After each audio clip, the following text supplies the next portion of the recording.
Hello friends, welcome back to my channel. તો આજે આપણે બનાવીશું પાર્લેજી બિસ્કિટથી કેક બનાવીશું।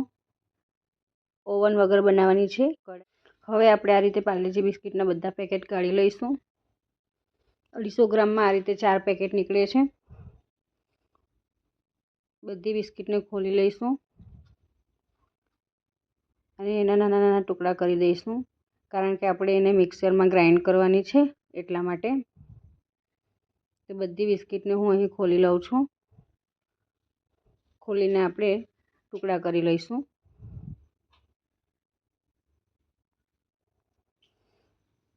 આ રીતે બધી બિસ્કિટ ખોલીને ટુકડા કરી લઈશું। ત્યાર પછી આપણે એને મિક્સરમાં ગ્રાઇન્ડ કરીશું। ટુકડા કરી લઈએ તો જલ્દીથી પીસાઈ જાય એટલા માટે બધી બિસ્કિટને આ રીતે ટુકડા કરી લેવાના છે। આ રીતે આપણે બધી બિસ્કિટના ટુકડા કરી લઈશું। હવે આપણે બધી બિસ્કિટના જે ટુકડા કર્યા હતા એને મિક્સર જારમાં મસ્ત ગ્રાઇન્ડ કરી લઈશું। તો આ રીતનું ગ્રાઇન્ડ કરી લઈશું આપણે। તો અહીં મેં બધી બિસ્કિટને ગ્રાઇન્ડ કરી લીધી છે। એક નાની 2 રૂપિયાવાળી કોફીનું પેકેટ એડ કરીશું। ત્યાર પછી અડધી વાટકી ખાંડ એડ કરીશું। ખાંડને આપણે પીસીને લેવાની છે। બધું સરસ મિક્સ કરી લઈશું। થોડું થોડું દૂધ એડ કરતા જઈને આપણે બેટર બનાવી લઈશું। પેસ્ટ બનાવી લેવાની છે। આ રીતે વિસ્કરની મદદથી હલાવતા જઈને દૂધ એડ કરતા જઈને આપણે પેસ્ટ બનાવી લઈશું।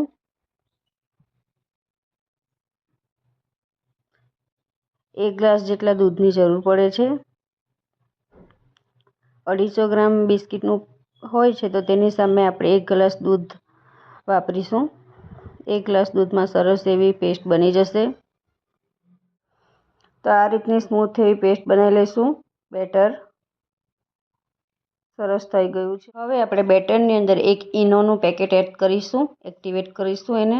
થોડું દૂધ રેડીને આ રીતે એને એક્ટિવેટ કરી લેવાનું છે।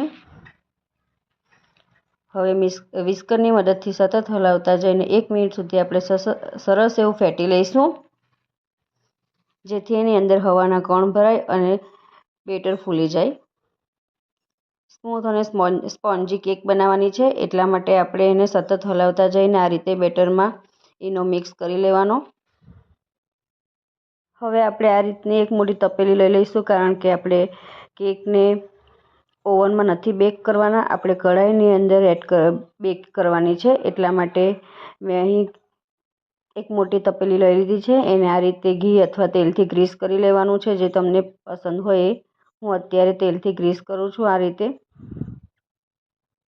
વાસણ મોટું, એની અંદર જે બેટર બનાવ્યું હતું બિસ્કિટનું એને બધું એડ કરી દઈશું। આ રીતે બધું જ બેટર એની અંદર એડ કરી દેવાનું છે।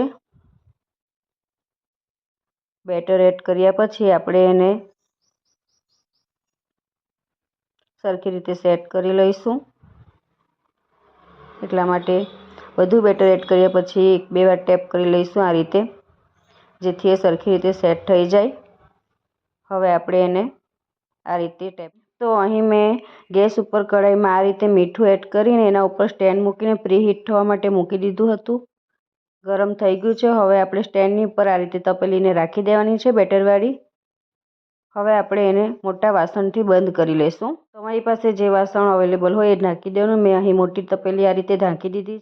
45 મિનિટ સ્લો ફ્લેમ પર થવા દીધા પછી હું ખોલીને જોઉં છું। આપણે એને ચેક કરી લઈશું ચપ્પુની મદદથી। તો તમે જોઈ શકો છો 45 મિનિટ પછી સરસ એવી બેક થઈ ગઈ છે। આપણી એકદમ કેક ફૂલી ગઈ છે। આ રીતે આપણે ચપ્પુની મદદથી ચેક કરી લઈશું। ચપ્પુ ક્લીન આવે છે એટલે કે સરસ બેક થઈ ગઈ। બહાર કાઢી લીધા પછી મેં અડધો કલાક માટે કેકને ઠંડી થવા દીધી હતી। હવે આપણે એને તપેલીમાંથી કાઢી લઈશું। અડધો કલાક થઈ જાય એટલે એકદમ કિનારેથી છૂટી પડી જાય છે। તો આ રીતે એકદમ સરસ નીકળી જાય છે।